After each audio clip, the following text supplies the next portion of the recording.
Bismillahirrahmanirrahim. Assalamualaikum warahmatullahi wabarakatuh. Selamat pagi teman-teman semua, teman-teman mahasiswa ya. Semoga tetap semangat, tetap sehat dalam menjalankan aktivitas ya. Jumpa lagi pada materi kuliah Sistem Informasi Manajemen ya. Pada bahasan kali ini kita akan berdiskusi, kita akan membahas tentang konsep sistem informasi manajemen. Pada pertemuan kuliah minggu lalu, kita sudah membahas apa itu sistem, apa itu data, apa itu informasi, dan apa itu teknologi informasi ya. Untuk selanjutnya kita akan membahas tentang konsep sistem informasi manajemen ya. Apa itu manajemen? Ya, materi manajemen ini sudah pernah Anda dapatkan pada mata kuliah manajemen di semester 3 ya. Baik, kita akan mereview saja ingatan kita tentang apa arti manajemen ya.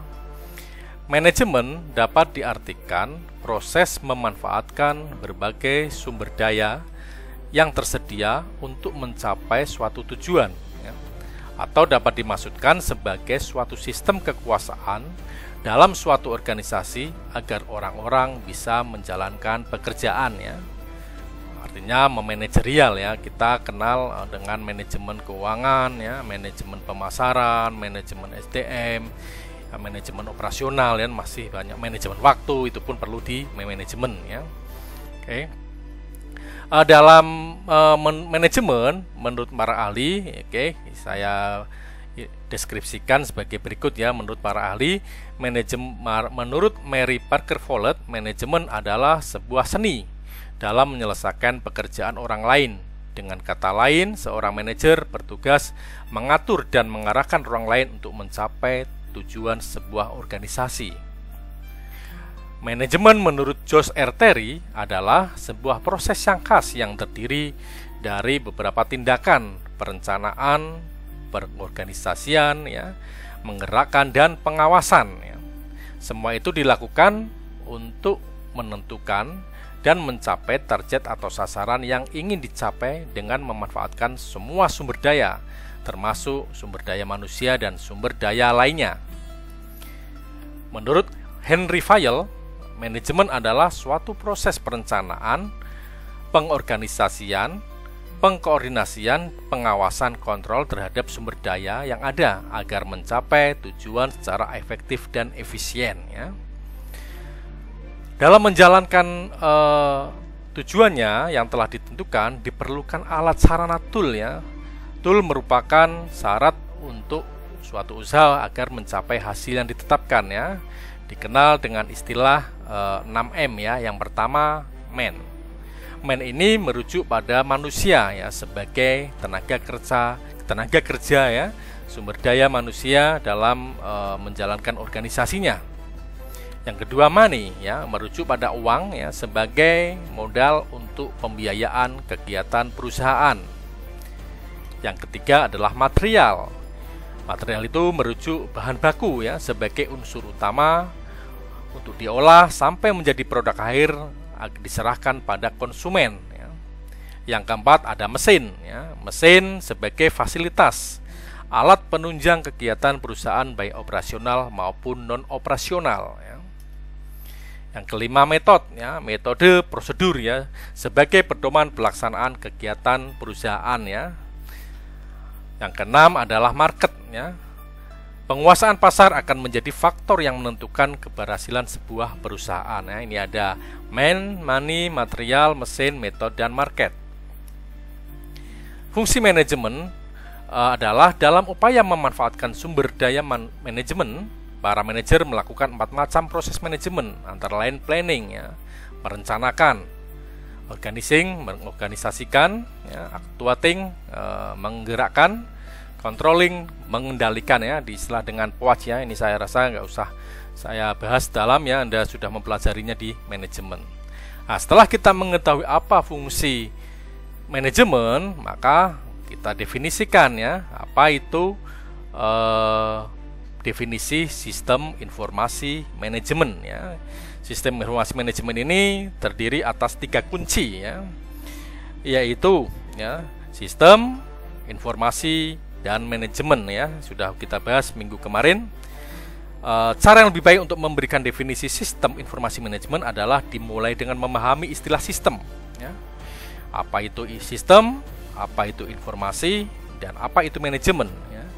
Selanjutnya, berdasarkan pemahaman yang diperoleh dapat digunakan untuk memberikan definisi tentang sistem informasi manajemen, yaitu dengan menggabungkan apa itu sistem, apa itu informasi, apa itu manajemen ya. Oke, sistem informasi manajemen berarti sekumpulan sistem yang saling berhubungan ya, sekumpulan sistem yang saling berhubungan. Oke. Sekumpulan sistem yang saling berhubungan. Oke. Ini berarti definisi yang saya sorot ini adalah definisi sistem ya, yang saling berkumpul bersama, membentuk satu kesatuan, saling berinteraksi dan bekerja sama satu dengan yang lainnya dengan prosedur kerja melakukan fungsi pengolahan data, menerima input, kemudian mengolahnya dan menghasilkan keluaran. Nah, ini adalah istilah sistem ya. Istilah sistem ini yang saya sorot ini. Kemudian menghasilkan keluaran apa? Berupa informasi ya, informasi sebagai dasar pengambilan keputusan yang berguna untuk mendukung kegiatan operasional ya. Kegiatan operasional itu termasuk manajemen, manajerial, dan strategis organisasi. Dengan memanfaatkan berbagai sumber daya yang tersedia, fungsi tersebut guna mencapai tujuan ya. Jadi SIM adalah komponen yang saling berhubungan, bekerjasama, melakukan input, output, proses ya, agar menghasilkan informasi yang berguna bagi pengambil keputusan ya, mendukung kegiatan manajerial, operasional ya, strategi organisasi, memanfaatkan sumber daya yang ada dan tersedia bagi fungsi-fungsi tersebut guna mencapai tujuan ya. Oke, ini adalah pengertian dari sistem informasi manajemen ya. Kita lanjut bahasanya. Kita akan membahas tentang tinjauan SIM ya. Tinjauan SIM itu dibedakan menjadi 3 ya. Yang pertama adalah tinjauan SIM berdasarkan komponen fisik ya. Yang kedua adalah berdasarkan fungsi pengolahan. Tinjauan SIM yang ketiga adalah berdasarkan fungsi keluaran ya. Kita bahas yang pertama, yaitu berdasarkan komponen fisik ya. Berdasarkan komponen fisik, SIM terdiri dari hardware. Hardware itu adalah perangkat keras ya, perangkat keras yang digunakan dalam menunjang SIM tersebut ya.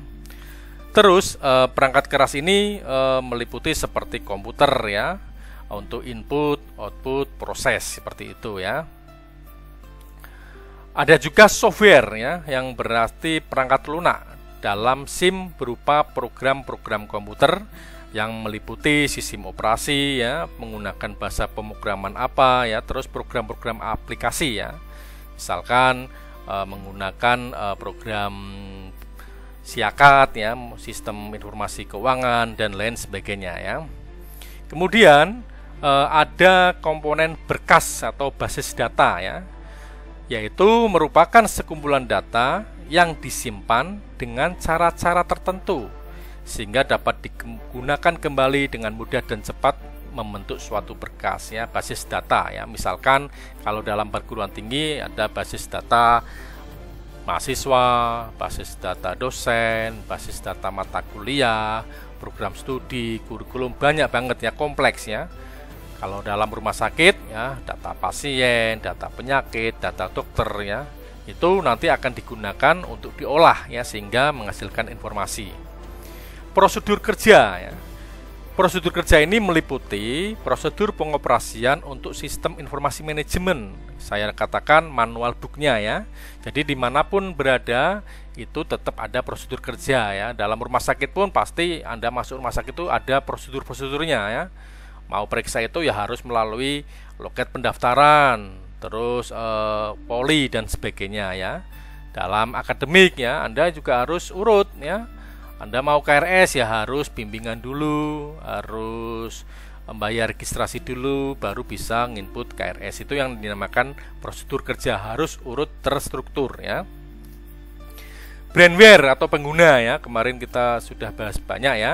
Pengguna dalam hal ini adalah pemakai akhir ya. Pemakai akhir itu ya bisa kalau dalam akademik ya, perguruan tinggi bisa dosen, karyawan, orang tua wali ya, terus mahasiswa ya. Kalau dalam perusahaan-perusahaan seperti rumah sakit ya, itu ya pasien ya, dokter, petugas pendaftaran ya, itu namanya pengguna ya. Pengguna ini juga harus bisa mampu menjalankan perannya ya.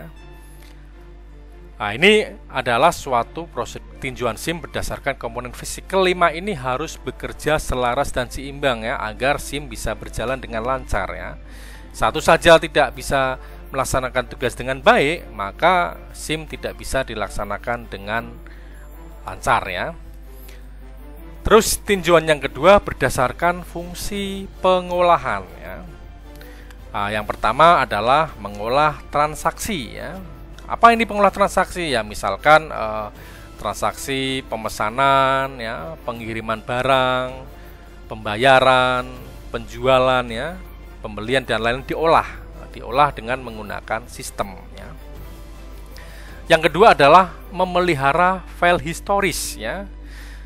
Memuat kumpulan data transaksi yang telah terjadi dalam jangka waktu tertentu pada masa lampau ya, umumnya untuk forecasting dan planning ya, untuk peramalan dan perencanaan. Jadi tidak hanya memuat data-data yang update sekarang, tetapi SIM harus mampu memelihara file-file lampau ya, suatu saat digunakan. Misalkan seperti ini ya, data penjualan selama 3 tahun terakhir ya. Misalkan 3 tahun terakhir itu dari tahun 2020, 2019, tahun 2018. Nah, ini SIM harus mampu memunculkan tahun-tahun yang telah berjalan agar untuk merencanaan dan peramalan penjualan kita ke depan, seperti itu ya. Yang ketiga adalah menghasilkan keluaran ya. Menghasilkan keluaran dapat berupa dokumen, laporan, atau jawaban pertanyaan yang diajukan user ya. Jadi ketika ada permintaan, ada input, diproses, itu harus muncul keluaran ya. Seperti itu. Misalkan kita ingin tanya jadwal, mahasiswa sudah klik NPM, klik masuk ke login, klik harus muncul jadwal, klik harus muncul KRS, seperti itu ya. Jadi harus muncul keluaran ya, input, output, keluaran nanti menghasilkan informasi ya. Interaksi user pengolah ya, berupa tampilan dialog pada sistem user untuk memudahkan pengguna. Misalkan apakah Anda yakin untuk mencetak, apakah Anda yakin untuk menghapus gitu ya, ada interaksinya.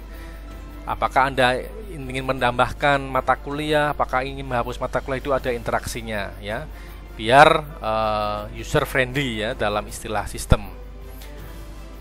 Terus berdasarkan fungsi keluaran ya, tadi sudah fungsi pengolahan, ini fungsi keluaran. Ada dokumen transaksi ya. Contohnya apa? Setelah diinput, diolah ya harus muncul faktur pemesanan ya, print out, nota penjualan, nota pembelian ya, print out transkrip nilai, print out KRS, seperti itu. Ada dokumennya ya. Walaupun secara dokumen itu tidak perlu dicetak, tetapi minimal ada digitalnya ya, dokumen transaksi ya, kalau sekarang dalam bentuk PDF gitu ya. Laporan terjadwal ya. Laporan dapat dicetak secara periodik, secara harian, mingguan, bulanan, atau tahunan ya. Jadi sistem yang baik harus bisa mengatur keluaran ya. Misalkan Anda ingin mengetahui data penjualan hari ini ya, data penjualan selama minggu terakhir, selama bulan ini, selama tahun 2019 sampai tahun 2020 ya. Ada jadwalnya, laporan terjadwal ya. Laporan yang tidak terjadwal ya, laporan yang bisa dicetak sewaktu-waktu dibutuhkan ya. Contoh laporan pembelian barang segera dicetak saat ada inspeksi dari manajemen ya, meskipun tidak ujuk-ujuk kalau diminta ya, misalkan langsung dicetak seperti itu ya. Misalkan kalau di perguruan tinggi itu ya, laporan tidak terjadwal itu contohnya misalkan laporan data mahasiswa karena untuk kepentingan akreditasi seperti itu ya. Laporan kuesioner kepuasan mahasiswa yang tidak dijadwalkan, oh ternyata besok mau ada visitasi, ada akreditasi, itu bisa langsung dicetak itu ya. Terus selanjutnya adalah jawaban atas pertanyaan terjadwal ya. Informasi yang ditampilkan pada layar monitor tidak harus dicetak ya. Contoh kondisi barang A di gudang A setiap hari ya. Jadi intinya ada notifikasi ya, tidak perlu dicetak. Misalnya seperti ini ya, kalau dalam rumah sakit misalkan ya, ada kamar kosong, kamar terisi, itu harus ada informasinya ya, seperti itu. Atau stok obat ya. Stok obat akan memunculkan keluaran jika ada stok obat berada pada batas limit ya, seperti itu. Jangan sampai obat habis tanpa diketahui ya. Dengan adanya sistem, pihak apoteker bisa langsung mengetahui, oh obat A habis, obat B perlu diperbanyak lagi, seperti itu ya. Jawaban atas pertanyaan tidak terjadwal ya. Para manajer seringkali memerlukan informasi singkat yang harus disajikan sewaktu-waktu ya. Kadangkala manajer, oh saya ingin tahu ini yang mahasiswa belum registrasi yang dari daerah Kabupaten Pekalongan siapa saja, seperti itu ya. Itu harus mampu, SIM harus mampu menjawabnya. Manajer tanya, Anda misalkan baik sebagai manajer ataupun sebagai operasional ya, barang A hari ini gimana? Nah, itu harus langsung bisa menjawab pertanyaan tersebut ya. Dialog user mesin ya. Interaksi pengguna dengan mesin berupa tampilan di layar untuk menunjukkan pesan peringatan ya. Kalau dalam Siakat itu misalkan tidak memenuhi syarat ya, karena mata kuliah prasyarat belum ditempuh ya. Maaf, KRS melebihi batas maksimal ya.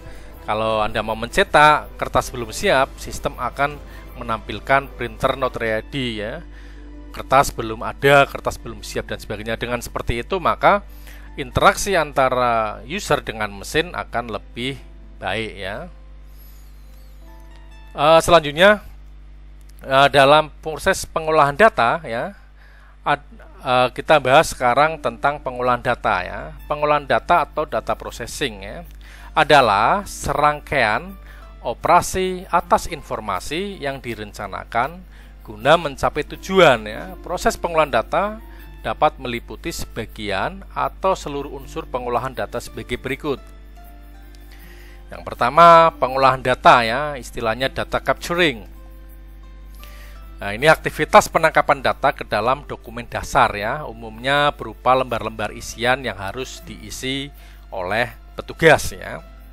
Misalkan Anda daftar ke mahasiswa baru ya, Anda menuliskan formulir-formulir online, itu pengolahan data capturing ya. Terus pembacaan, reading ya, merupakan membaca data dari dokumen dasar yang digunakan agar bisa diproses lebih lanjut ya. Setelah calon mahasiswa menulis formulir online, maka sistem akan membaca ya dokumen dasar yang digunakan untuk diproses lebih lanjut ya. Ada pemeriksaan ya, untuk mencegah adanya kemungkinan terjadinya kesalahan data yang dibaca dari dokumen dasar ya. Misalkan ada isian yang tidak memenuhi validasi ya, misalkan isian nomor telepon ya diisi dengan teks dan sebagainya ya, isian nomor induk KTP ya tidak 16 digit dan sebagainya, diperiksa ya, diverifikasi. Setelah proses verifikasi itu berhasil ya, maka selanjutnya adalah proses perekaman data yang telah dibaca dan diverifikasi ke dalam alat penyimpanan data memori ya. Setelah diverifikasi kemudian disimpan ke dalam storage ya, memori yang digunakan. Selain tersebut, pengolahan data juga meliputi penggolongan ya, diperlukan untuk memenuhi kebutuhan informasi berdasarkan klasifikasi tertentu ya. Misalkan manajerial ingin tahu data mahasiswa berdasarkan pekerjaan orang tua ya, diklasifikasikan. Ada yang orang tuanya PNS, ada yang orang tuanya wirausaha, ada yang orang tuanya petani, itu sistem mampu mengklasifikasikan. Lah untuk apa? Ya untuk kebutuhan organisasi gitu ya. Penggolongan berdasarkan program studi, yang daftar manajemen berapa, yang akuntansi berapa ya, dan sebagainya. Sistem juga mampu mengurutkan ya, sorting ya. Jadi sistem juga mampu mengurutkan ya, sorting, yaitu diperlukan untuk mempermudah pembacaan, pemahaman, dan pencarian informasi yang disajikan ya. Informasi yang disajikan ya. Jadi diurutkan, misalkan mahasiswa ini bisa diurutkan berdasarkan NPM, nomor pokok mahasiswa, bisa diurutkan berdasarkan nama, abjad ya, Ari berada di atas, Zainal berada di bawah ya. Bisa diurutkan menjadi dari tanggal lahir ya. Nah, jadi untuk mengetahui siapa yang paling mahasiswa yang paling tertua atau mahasiswa yang paling muda ya, diurutkan, itu gunanya macam-macam itu ya. Ada peringkasan ya. Diringkasnya rekapitulasi dari sekumpulan rincian data yang tersimpan ya, direkap ya, nanti ketemu mahasiswa yang registrasi manajemen tahun masuk 2015 adalah sekian, mahasiswa yang registrasi tahun angkatan 2017 adalah sekian, itu diringkas ya. Nah, perhitungan di calculating ya, dapat melibatkan seluruh operasi matematika ya. Di situ ada perhitungannya. Untuk apa contohnya ya? Untuk misalkan untuk menghitung pembelian, laba dan sebagainya. Kalau dalam sistem informasi akademik, KHS Anda, kartu hasil studi Anda pun nanti ada perhitungannya ya. Perhitungan kenapa Anda mendapatkan IP 3,5, 3,7, tentunya ada perhitungannya ya. Misalkan bobot kali SKS mata kuliah tersebut, sehingga memunculkan angka kualitas. Nah, dari angka kualitas tersebut dibagi total SKS, maka akan muncul jumlah IP ya, indeks prestasi sementara. Ada perbandingan, comparing ya. Nah, seringkali dibandingkan dengan data yang lain untuk mengetahui posisi atau kondisi kita ya. Dibandingkan datanya dengan tahun lalu ya, untuk diketahui, oh kenapa penyebabnya sekarang turun, kenapa sekarang naik, meningkat ya, seperti itu. Pemindahan transmitting ya, data perlu dikirimkan dari terminal satu ke terminal lain ya, melalui media transmisi data untuk diolah lebih lanjut ya. Ada penampilan kembali ya, jadi data sewaktu-waktu bisa dimunculkan kembali ya. Harus diusahakan agar dapat dilakukan dengan cepat ya. Jadi munculkan data, memanggil data-data yang lalu, itu harus sistem bisa menghasilkan informasi yang cepat. Nah, selanjutnya kita akan membahas tentang metode pengolahan data ya. Metode pengolahan data dalam sistem informasi manajemen ya. Kita bahas satu-satu. Yang pertama menggunakan metode manual ya. Metode manual ini apa contohnya ya? Jadi semua operasi pengolahan data yang dilakukan dengan manual, tangan, alat bantu ya. Misalnya pensil, penggaris, kertas kerja dan lain-lain ya. Jadi yang konvensional itu misalkan dicatat itu ya, ada yang bond, ada yang dicatat, itu metode manual. Sekarang sudah banyak tinggalkan ya. Terus yang kedua ada metode elektromekanik ya. Apa sih metode elektromekanik itu?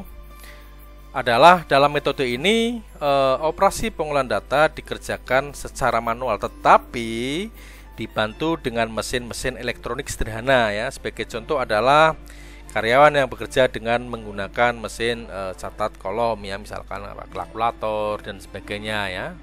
Jadi perpaduan antara manual dibantu dengan mesin sederhana. Yang ketiga adalah metode sistem Warcraft ya, punch card equipment ya. Ini adalah pengolahan data dilakukan dengan sistem Warcraft ya. Sistem Warcraft dapat dijelaskan sebagai berikut nih ya. Data-data mengenai suatu objek dicatat dalam sebuah kartu dengan sandi lubang ya. Ini era yang lalu ya, jadi menggunakan kartu berlubang ya.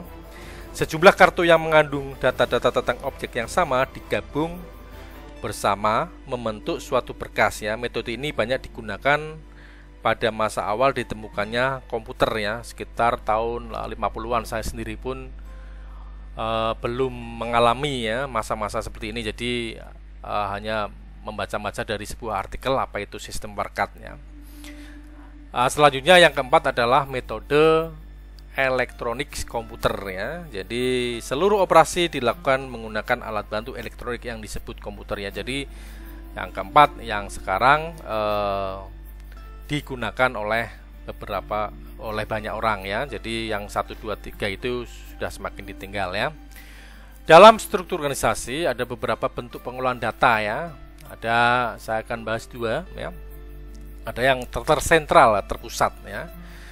Jadi kalau terpusat itu semua proses data dilakukan oleh komputer ya, yang ditempatkan dalam suatu lokasi yang ditujukan untuk melayani semua pemakai dalam organisasi ya. Banyak digunakan oleh perusahaan yang tidak memiliki cabang ya. Jadi terpusat dalam satu lokasi server ya. Jaringan komputer terdiri atas komputer induk server dan 1 atau lebih komputer terminal client workstation ya. Komputer induk server berfungsi untuk melayani kebutuhan komputer terminal, kebutuhan klien ya. Komputer induk menyimpan banyak data dan program aplikasi untuk melakukan pengolahan dan pemrosesan data. Komputer terminal biasanya berfungsi sebagai perantara untuk mengakses komputer induk ya. Contohnya apa ya? Contohnya aplikasi siakat di perguruan tinggi ya. Ini ilustrasinya sebagai berikut ya, skemanya ya. Jadi ini ada dari gedung A ya. Ini dari gedung B, gedung C gitu ya. Ada klien-kliennya, kemudian di sini terpusat di server ya. Seperti itu. Ini mengakses siakat dari gedung A, gedung B, gedung C ya, terpusat sebagai server ya yang ada di Puskom ya, seperti itu. Ada beberapa macam kelemahan dan kelebihan tentunya ya dengan bentuk tersentralisasi.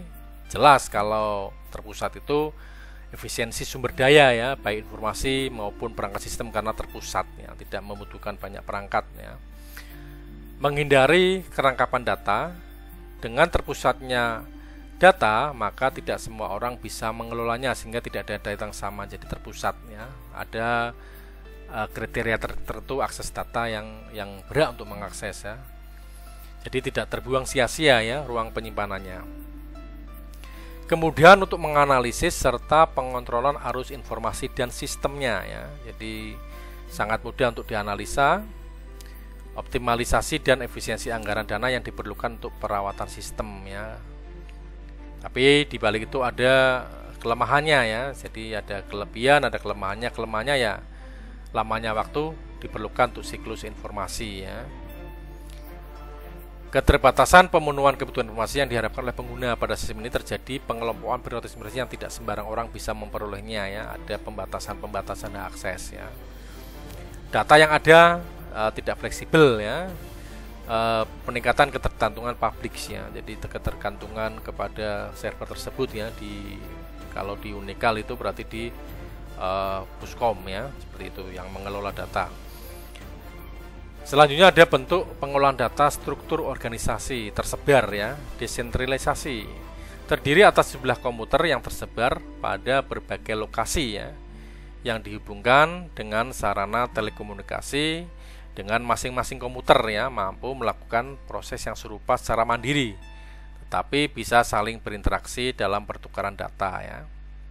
Jaringan komputer terdistribusi merupakan jenis jaringan komputer yang terdiri dari beberapa komputer induk ya. Jadi servernya tidak hanya satu, tetapi servernya ada beberapa server ya.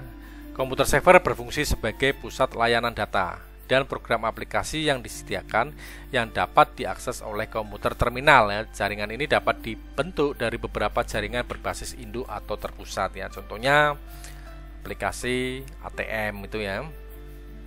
Jadi ilustrasinya seperti ini ya. Jadi ada server 1 ya, server 2, tetapi server 1 dan 2 itu bisa saling berkomunikasi seperti itu. Keuntungannya data tersebar, kemudian pencadangan ketika terjadi musibah ya, misalkan kalau server terpusat ya wassalam kalau sudah istilahnya ada musibah, kecelakaan, kebakaran, banjir dan sebagainya ya. Mengatasi masalah beban kerja komputer pusat ya, jadi tidak tertumpuk pada sentral ya, akhirnya resource-nya bisa dibagi ya. Kerusakan pada salah satu komputer lokal berakibat kecil ya, tidak terhadap keseluruhan sistem. Menambah komponen secara individu tanpa harus menduplikasi sistem ya. Fasilitas lokal dapat disesuaikan dengan kebutuhan lokal ya. Jadi karena tidak terpusat ya. Memungkinkan pertumbuhan sistem secara terus-menerus ya. Tapi ada kelemahannya ya, biayanya cukup besar karena membutuhkan server yang banyak ya di segala di tempat-tempat yang dibutuhkan ya. Boros dalam sistem peralatan ya, karena biaya besar otomatis boros ya. Membahayakan dari segi keamanan data karena pemakai diberi keleluasan kerja pada komputer lokal ya. Ada sisi minusnya ya. Memungkinkan kekacauan kontrol terhadap sistem komputer ya, karena tidak terpusat maka kontrolnya kurang ya. Ketidaksesuaian dalam menyediakan hardware dan software ya, kadang ada ketidaksesuaian ya. Oke, selanjutnya adalah setelah kita membahas tentang pengolahan itu, kita sekarang akan membahas tentang peran utama sistem informasi manajemen ya. Yang pertama, jelas ya, dengan adanya sistem informasi manajemen bisa mendukung operasi bisnis ya. Sistem informasi menyediakan dukungan manajemen dalam kegiatan bisnis sehari-hari ya, untuk keperluan pembelian, untuk keperluan penjualan, untuk keperluan gaji karyawan ya, semuanya sudah dibantu oleh sistem ya. Sampai dengan penelusuran pelanggan ya, pelanggan yang berpotensial ya, seperti itu ya, hubungan dengan pelanggan, memelihara pelanggan ya. Sistem informasi diperlukan untuk mengumpulkan dan mengintegrasikan informasi ke berbagai fungsi bisnis ya. Oke, selanjutnya peran yang kedua adalah mendukung pengambilan keputusan manajerial. Jelas ya, karena data yang diolah menghasilkan informasi yang berkualitas, relevan ya, akurat, maka secara tidak langsung hal tersebut akan mendukung pengambilan keputusan manajerial. Sistem informasi dapat mengkombinasikan informasi untuk membantu manajer menjalankan bisnis dengan lebih baik. Membantu para manajer mengidentifikasikan kecenderungan dan untuk mengevaluasi hasil dari keputusan sebelumnya ya. Sistem informasi membantu para manajer membuat keputusan yang lebih baik ya, keputusan tentang pemasaran untuk bahan baku itu lebih baik, lebih cepat dan bermakna karena sudah ada informasi yang mendukungnya ya. Selanjutnya peran ketiga adalah mendukung keunggulan strategis, keunggulan kompetitif ya. Sistem informasi yang dirancang membantu mencapai sasaran strategis perusahaan, dapat menciptakan keunggulan bersaing di pasar ya, harus lebih unggul dari kompetitornya ya. Oke. Manfaat SIM itu ya, tadi perannya, manfaatnya setelah kita tahu perannya, maka manfaatnya dalam sebuah organisasi, keuntungannya sebagai berikut ya, dapat meningkatkan keuntungan perusahaan ya. Perusahaan jauh lebih untung pendapatannya karena jangkauan pemasarannya lebih luas ya. Mengurangi biaya bisnis ya, istilahnya biaya sewa toko kalau untuk pemasaran itu ya, karena dengan digital ya sudah bisa mengurangi karyawan ya, karena semuanya dilakukan dengan menggunakan komputer ya. Kertas ya, kertas tidak lagi pembelian kertas misalkan, karena semuanya sudah berbasis digital elektronik ya. Meningkatkan pangsa pasar ya, sehingga meningkatkan keuntungan perusahaan ya.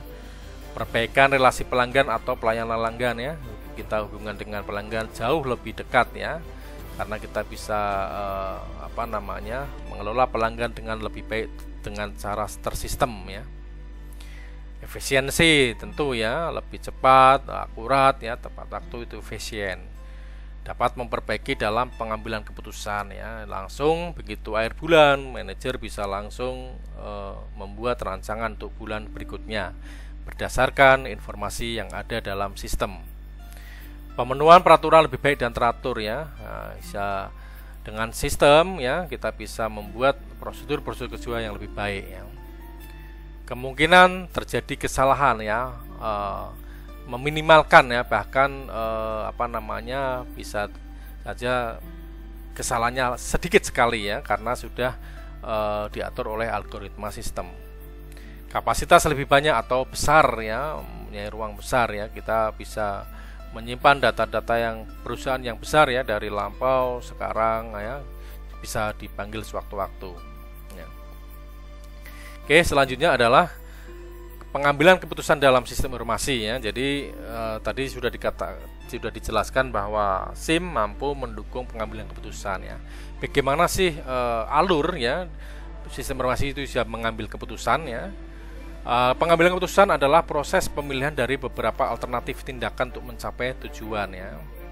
Ada 4 tahap ini. Yang pertama pemikiran, intelligence ya. Yang kedua perancangan, desain, pemilihan, choice, dan penerapan implementation ya. Saya akan bahas satu persatu. Tahap pemikiran ya. Tahap pengamatan terhadap lingkungan meliputi beberapa aktivitas yang bertujuan untuk mengidentifikasikan adanya permasalahan-permasalahan atau kesempatan-kesempatan ya. Dukungan SI adalah proses penyelidikan yang meliputi pemeriksaan data, baik dengan cara yang telah ditentukan maupun dengan cara yang khusus ya, data ya, ada karena dukungannya penyelidikan data dan pemeriksaan data. Sistem informasi memiliki database dengan data masyarakat ya, data pesaing, data intern, kemudian ada proses intelijennya ya, bagaimana data itu diolah kemudian bisa mendukung pengambilan keputusan ya, dan penemuan masalah. Ini ada di tahap pemikiran ya. Terus tahap selanjutnya adalah tahap perancangan ya, menciptakan, mengembangkan, dan menganalisa tindakan-tindakan yang mungkin ya, pembuatan, pengujian, validasi model dari suatu permasalahan tersebut ya. Oke, dukungan SIM ya terdiri dari perangkat lunak statistika serta perangkat lunak pembuatan model lainnya. Pokoknya nanti SIM ini dirancang agar menghasilkan keluar seperti ini ya. Tentunya ada analisisnya dalam bentuk statistika atau pembuatan model-model ya, alur, flowchart, dan sebagainya. Melibatkan pendekatan terstruktur, manipulasi model, dan sistem pencarian kembali dalam database ya. Selanjutnya adalah tahap pemilihan ya, meliputi tindakan-tindakan yang tepat yang akan dapat memecahkan masalah yang sesungguhnya ya. Yang kedua, tahap pemilihan yang sub kedua adalah SIM pada tahap pemilihan adalah memilih berbagai model keputusan ya, algoritma, melakukan analisa kepekaan serta menentukan prosedur pemilihan. SIM menjadi paling efektif apabila hasil-hasil perancangan disajikan dalam bentuk yang mendorong pengambilan keputusan ya. Jadi misalnya dalam bentuk grafik ya, dalam bentuk tabel ya, itu agar mudah lebih dibaca ya. Apabila telah dilakukan pemilihan ya, rekomendasi ya, ini maka perampinan SIM berubah menjadi pengumpulan data untuk umpat balik dan penilaian ya. Seperti itu. Tahap berikutnya adalah penerapan ya, menjalankan keputusan, melaporkan kemajuan solusi yang diterapkan ya. Oke, dukungan SIM untuk pembuatan keputusan terdiri dari database yang lengkap ya. Jadi apapun keputusannya, database itu harus mampu menghasilkan informasi ya untuk membuat keputusan. Yang kedua adalah kemampuan pencarian kembali database, penelusuran database, memanggil kembali seperti yang tadi di fungsi yang saya jelaskan di slide awal ya. Perangkat lunak statistika dan analitik lainnya ya. Bagaimana SIM mampu menginterpretasikan data tersebut ya menjadi sebuah informasi ya. model yang berisi perangkat lunak pembuatan model-model keputusan ya. Nah, ini sekarang kita akan bahas sistem informasi dan strategi bisnis ya. Beberapa sistem informasi tentu menjadi sangat kritis dalam menentukan masa depan perusahaan pada jangka panjang ya.